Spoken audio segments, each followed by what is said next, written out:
Well, more people are buying illicit drugs like ecstasy and cocaine on the internet, according to a new report. The Global Drug Survey of 2015 has found the shift was a result of cheaper prices online compared with on the street.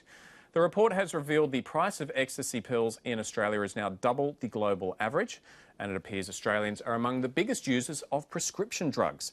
To explain the findings, we're joined by illicit drugs researcher and emergency medicine consultant, Dr. David Caldcott, who's also an associate professor at the University of Canberra. David, good to see you again.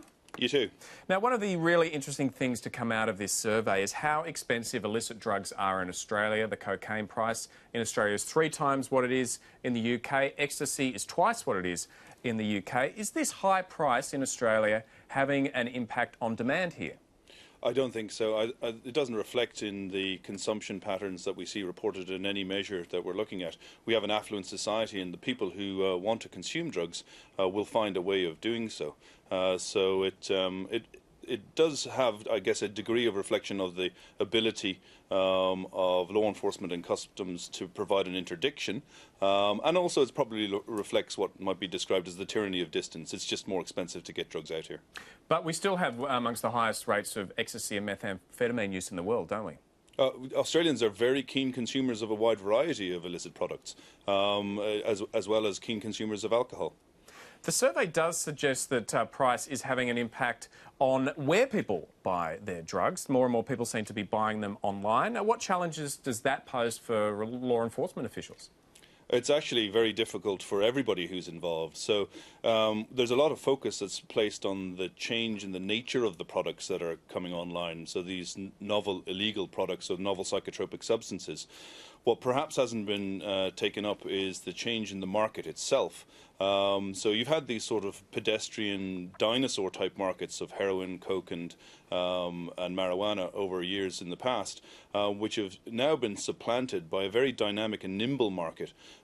People do their research online, they chat to each other about their experiences, they order their drugs from pharmaceutically grade manufactured sources, and they're delivered not by people wearing plaid shirts and with mullet haircuts, by the local postie at a cut price paid for usually by a cryptocurrency. So the entire market itself has changed, and that's of almost untraceable nature. The products themselves are difficult to identify as they come through customs, and of course when somebody consumes those products, they're very difficult to identify in the usual testing manner through urine and blood. And what about for you as an emergency doctor? I mean, you get to know certain types of drugs that are in a market and whether that can lead to an overdose or not. Does that make it even harder for you guys? 10 years ago, it was not a bad gig working in the emergency department and looking at illicit drugs. There weren't that many available. Unfortunately, now we see this extraordinary evolution of drugs coming through very, very quickly, changing very, very rapidly. And it's not even drug geeks like myself can keep up with the rate of change. And it's very, very difficult for sort of more mainstream emergency doctors to keep across the effects, which can be substantially different to those they might expect. Nathan? Yeah, Doctor, it strikes me that there are some drugs, I think you referred them as the dinosaur drugs, the cocaines and the marijuana and so on, that have become well established in our society, that our means for dealing with them through law enforcement are diminished simply because of their prevalence. But drugs such as ice that are causing real drama across Australia at the moment, it strikes me that there's a different approach required when a new damaging drug hits a nation or a society than the approach that we might use for harm minimisation with regards to heroin or something like that. Are you familiar, or are there jurisdictions you're aware of that tackle these things as they arrive rather than a one-size-fits-all that we seem to be doing now? I think it's really important that we tailor our responses to the Australian market.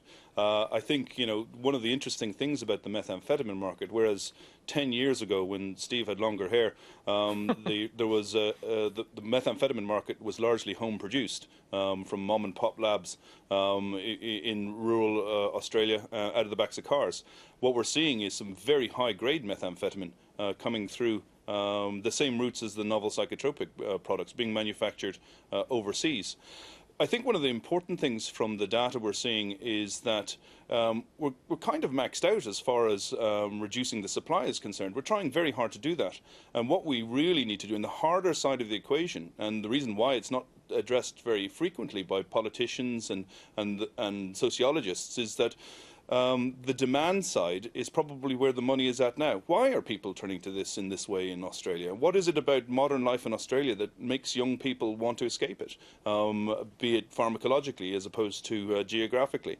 And I think that's where the next big yield in reducing drug use lies. I don't think there's much more that people can do about reducing the supply side. The market has mutated to avoid detection, and now we need to think about demand. I'd like to ask you something related to that if I can. So the Global Drugs Survey also, at the same time as releasing its data, they released a user's guide which contained some ratings that I've not seen before, which basically rated harm minimisation strategies against whether they affected personal enjoyment of consuming those drugs. I mean, is that real-world harm minimisation, or is that sending the wrong message? I think sending the wrong message is the jargon that's usually bandied about in that sort of political football arena that is politics. Sending the wrong message really has got no place in medicine. The right message is, what can we do to stop people getting hurt or killed? The moral side, the philosophical side of drug consumption, that's something that can be debated in churches or places of worship or in houses of parliament. At the very cutting edge side of things, we want policies that stop young people getting hurt, young people getting killed. And if you accept, as many people do now, that young people are, a certain group of them at least, going to dabble with illicit products, then it probably is beholden upon us as healthcare professionals to make sure that they don't die while they do that. And if we can provide them with messages that prevent them from dying to such a point that they decide that they're going to give it away and that they're going to do something more productive with their life, I think that's successful. The Australian sort of approach to this has been a little bit of a last bastion. There have been some very progressive policies around the world which show quite clearly that you can reduce the amount of people dying from drug use by accepting that some people are going to use drugs no matter what you do to them. Well, let's pick up on one of those examples. I mean, Portugal has been mentioned in this new European Monitoring Centre for Drugs and Drug Addiction survey, which has come out today as well. And they say for every million citizen deaths in Portugal, just 3 of them are coming from drug overdose. Now, that is much lower than, say, in the UK, where the figures are about 15 times higher. Now, Portugal has decriminalised drug use. What are they doing right when it comes to minimising deaths from drug use? Well, they've bitten the bullet and they've done the unspeakable. And they've, as you said, removed the criminal sanctions associated with drug consumption. It's not that they've legalised them. What they've done is they've said you're not going to have a criminal record if we catch you with, I think it's anything less than 10 days worth of supply. You'll still be fined. If you're a member of certain professions, you may have your ability to practice in those professions confined. So have they poured that money out of the criminal justice system into the treatment system? That's correct. And so what you have is this enormous pot of money designed to reduce the number of people consuming drugs and to address those people who are harmed from drugs use. You do see a spike in drugs consumption. So I think since it's been introduced, it's gone from about 5 to 12% of the population consuming drugs. As you say, far fewer people are dying, far fewer people get HIV, far fewer people are on long-term treatment. They are weaned off their long-term treatment for drug consumption. So I guess there's a grown-up decision that needs to be asked of most modern societies is, which do you want? You can't have both. You either choose that a smaller amount of people getting hurt and killed, accepting that more people will use, or you go the other way and you bring the hammer down in a 1920s and 30s prohibition model and let the deaths and injuries to young people be a lesson to the rest of that population.